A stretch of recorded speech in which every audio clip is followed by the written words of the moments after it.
नमस्कार दोस्तों, मैं विपिन बड़गोती और स्वागत करता हूं आप सभी का आपके अपने प्यारे परिवार पर। दोस्त आज बात करेंगे एक महत्वपूर्ण मुद्दे पर। दोस्त आपको पता है जब से यूजीसी रूल्स 2026 आए हैं, दोस्त तब से देश में एक नई हलचल पैदा हो गई है। चाहे दोस्त आप सामाजिक न्याय से संबंधित किसी मुद्दे पर बात करते हो, चाहे आप शिक्षा व्यवस्था पर बात करते हो, दोस्त घूम फिरकर आपका यही मुद्दा आ जाता है। दोस्त अगर मैं बात करूं आज के न्यूज़पेपर में भी दोस्त कई जगह आज इसी नियम की चर्चा है, जगह जगह इसके विरोध प्रदर्शन चल रहे हैं। इसी के बारे में आज बात करेंगे कि जब से सुप्रीम कोर्ट के द्वारा अंतिम इस पर रोक लगाई गई है एक तरीके से, और केंद्र सरकार से भाई उस पर एक स्पष्ट जवाब मांगा गया है, तब से देश में अलग अलग जगह विरोध प्रदर्शन हो रहे हैं। जगह जगह अपने बातों को रखा जा रहा है। आखिर ये सारा मामला क्या है, इस सारे मामले को बड़े स्पष्ट तरीके से समझेंगे और आज न्यूज़पेपर में क्या खबर कैसे आई है, कैसे-कैसी बातें हुई है, सब पर हम चर्चा करने वाले हैं। यहाँ पर आप 2 से 3 बिंदु देखेंगे जिन पर हम चर्चा करने वाले हैं। सबसे पहले सुप्रीम कोर्ट का एक जब से बड़ा फैसला आया और इस पर अंतिम रोक जब से लगाई गई है, तो देश भर में इसके विरोध प्रदर्शन हो रहे हैं। जगह-जगह जो ओबीसी, एससी, एसटी वर्ग से जो लोग हैं अब इसके लिए विरोध कर रहे हैं। और अगर मैं बात करूं जो एक अच्छे राजनेता है, अच्छे पॉलिटिशियन हैं या इस पर अपने बात को रख सकते हैं, तो उन्होंने भैया सामाजिक सद्भाव की चिंता को जाहिर किया है। आखिर सारा मामला क्या है, इस सारी छोटी सी वीडियो में हम इसको समझते हैं। सबसे पहले मैं आपको यहां से बताऊं दोस्त, जो सारी कहानी शुरू होती है वो यूजीसी रूल 2026 से शुरू होती है। अब उसके बाद जो सबसे इंपॉर्टेंट बात आती है कि जब से सुप्रीम कोर्ट ने इस पर अंतरिम रोक लगाई है, तब से देखेंगे आप कि ये बहुत सारे विरोध प्रदर्शन, जैसे यूजीसी के समर्थन में मार्च निकाल रही पल्लवी पटेल की पुलिस से झड़प, हिरासत में लिया गया। ये विधायक हैं, है ना? ये विधायक है और विधायक कहां से हैं? ये अपना दल कमेरावादी की कौशाम्बी के सिरातू से विधायक हैं ये, ठीक है? और इनके बीच में बहुत सारी झड़प होती है और इनको भैया कुछ समय के लिए गिरफ्तार भी कर लिया जाता है। अब आखिर मामला है क्या? आप देखेंगे कि इसमें आपके स्पष्टीकरण के लिए मैंने कुछ 6 से 7 बिंदु बताए हैं और 6 से 7 बिंदु में जो इंपॉर्टेंट बातें उन पर डिस्कस करेंगे और फिर इसका एक कंक्लूजन भी निकालेंगे आखिर ये मामला क्या है। नियमों पर रोक। पहले सबसे पहले बता दूं कि जो यूजीसी ने दो अभी हाल ही में जो नए नियम बनाए हैं, उन पे क्या किया गया है भैया, सुप्रीम कोर्ट के द्वारा रोक लगाई है और सुप्रीम कोर्ट ने कहा कि जो यूजीसी के पहले नियम चल रहे थे, उनको ही लागू किया जाए, क्योंकि जो नए नियम है इनसे एक जातिगत जो जाति की भावना बढ़ रही है, ना कि घट रही है। इससे समानता नहीं आ रही, इक्वलिटी नहीं आ रही है, बल्कि जाति में वैमनस्य बढ़ रहा है। तो इसका हवाला देते हुए सुप्रीम कोर्ट ने कहा कि जो पहले नियम चल रहे हैं 2011 के यूजीसी के, उन नियमों को पुनः लागू कर दिया जाए और केंद्र सरकार से इस पर उन्होंने स्पष्ट जवाब भी मांगा है। सेकंड बिंदु की बात करेंगे, समिति गठन का निर्देश। सुप्रीम कोर्ट ने केंद्र सरकार को निर्देश दिया है कि एक इसके लिए एक समिति का गठन किया जाए, समिति इसकी जांच करेगी और तब जाकर यूजीसी के नए नियमों को बनाया जाए। आखिर अगर मैं अपनी बात यहां से जोड़ दूं, तो सबसे अच्छे नियम क्या रहेंगे कि अगर सुप्रीम कोर्ट की देखरेख में यह नियम बनते तो ये ज्यादा बेहतर होते हैं, ठीक है? और उसमें जो समिति बनती है उसकी रिपोर्ट को भी देखा जाए और उच्चतम न्यायालय की देखरेख में अगर बातें बनती है तो ज्यादा सद्भाव वाली होंगी, यानी जो हमारा संविधान आर्टिकल 14 कहता है वह उसके अकॉर्डिंग होगी।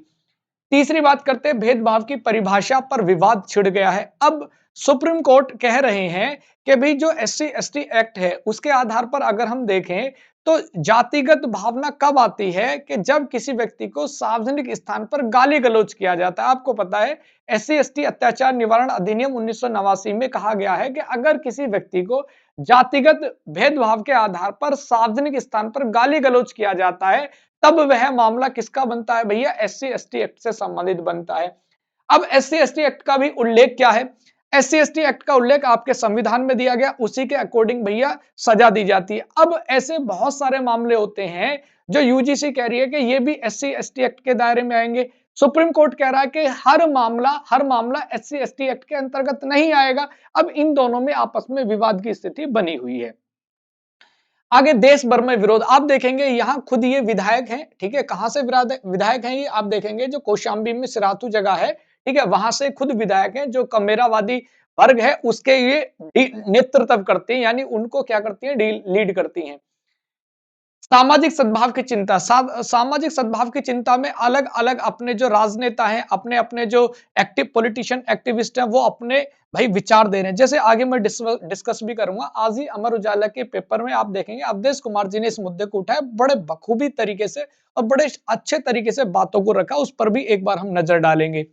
आगे बात करते हैं पूर्व फैसलों का संदर्भ। उन्होंने 2018 से 2026 तक जो फैसले आए हैं एससी एसटी एक्ट से संबंधित, उन पर भी चर्चा करी है, उन पर भी एक अपनी टिप्पणी जाहिर करी है और संविधान के अनुरूप नियम होने चाहिए। ऐसा कौन कह रहा है? ऐसे जो एक्टिविस्ट हैं, जो पॉलिटिशियन एक्टिविस्ट हैं, वो भी इस पर चर्चा कर रहे हैं। आप देखेंगे कि एक ये न्यूज़पेपर में आज की कटिंग है जो अवधेश कुमार जी के द्वारा एक मुद्दे को जाहिर किया गया है और पॉलिटिशियन एक्टिविस्ट होने के नाते इन्होंने बड़े शानदार तरीके से चीजों को लिखा है और ये जो लाइन है बड़ी शानदार है। आप देखेंगे कि यूजीसी का जो कोई भी नियम है वो उच्चतम न्यायालय के आदेश के अनुरूप ही होना चाहिए ताकि सामाजिक सद्भाव न बिगड़े। और ये बड़ा मुद्दा है, ये आप देखेंगे बड़ा मुद्दा है। इन्होंने इसमें बड़ा अच्छा बखूबी लिया है और इन्होंने यहां आप देखेंगे कि 20 मार्च 2018 से लेकर 19 जनवरी 2026 के तक उच्चतम न्यायालय के अनुसूचित जाति और अत्याचार भेदभाव के संबंधित 3 महत्वपूर्ण फैसले हैं। उच्चतम न्यायालय ने साफ किया है कि केवल अपशब्दों का प्रयोग अनुसूचित जाति व अनुसूचित जनजाति अत्याचार निवारण अधिनियम 1989 के तहत अपराध नहीं है। ठीक है, ये सुप्रीम कोर्ट ने कहा है। जब तक कि ऐसा किसी जाति के आधार पर अपमानित करने के स्पष्ट इरादे से न किया गया हो। अब सबके अपने-अपने मायने हैं, सबके अपने-अपने अर्थ है, लेकिन हमें किसके हिसाब से देखना है? सुप्रीम कोर्ट के अकॉर्डिंग हमें यहाँ चीजें देखनी है। इसके अनुसार अनुसूचित जाति जनजाति अत्याचार निवारण अधिनियम के तहत मामला तभी बनता है जब अपमान या गाली गलौज विशेष रूप से जातिगत आधार पर सार्वजनिक रूप से की गई हो, न कि केवल व्यक्तिगत विवाद में, न कि केवल व्यक्तिगत विवाद में। कोई भी नियमन उच्चतम न्यायालय ने इस आदेश के अनुरूप ही होना चाहिए। ऐसे विवादित विधान समाज में दूरियां बढ़ाते हैं, जिसकी कोशिश भारत विरोधी या जनहित विरोधी या निहित स्वार्थ तत्व लगातार कर रहे हैं और ये बिल्कुल सही है। बहुत सारे ऐसे पॉलिटिशियन हमारे जो अपने राजनीतिक रोटियों को सेकने के लिए कर रहे हैं, जो कि बिल्कुल गलत है। इससे हमारी सामाजिक समरसता क्या होगी भैया? बढ़ेगी नहीं बल्कि घटेगी। अब यहाँ सबसे बड़ा जो मुद्दा है ये कानूनी संतुलन बनाने का है। क्या सरकार इस पर इक्वलिटी लाने का प्रयास करेगी? लेकिन होगा कब?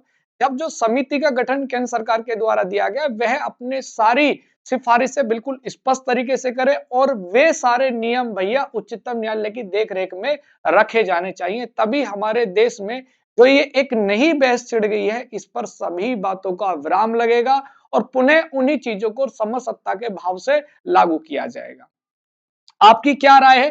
कमेंट सेक्शन में जरूर बताएंगे। आप इस बात से कितना सहमत है कि देश में ये नियम आने से एक नई बहस जो छेड़ी है, ये कहां तक सही है? क्या जो नियम पहले चल रहे थे वो नियम सही नहीं थे? इसमें यूजीसी ने नया नियम बनाकर एक नया बवाल कर दिया, जिससे सुप्रीम कोर्ट तक ने भी इस बात पर एक चिंता जाहिर करी है। तो अपनी कमेंट में जरूर बताएं और इसी प्रकार के इंफॉर्मेशन और अपडेट के लिए आप हमारे चैनल से जुड़ सकते हैं। नमस्कार, धन्यवाद, जय हिंद, वंदे मातरम।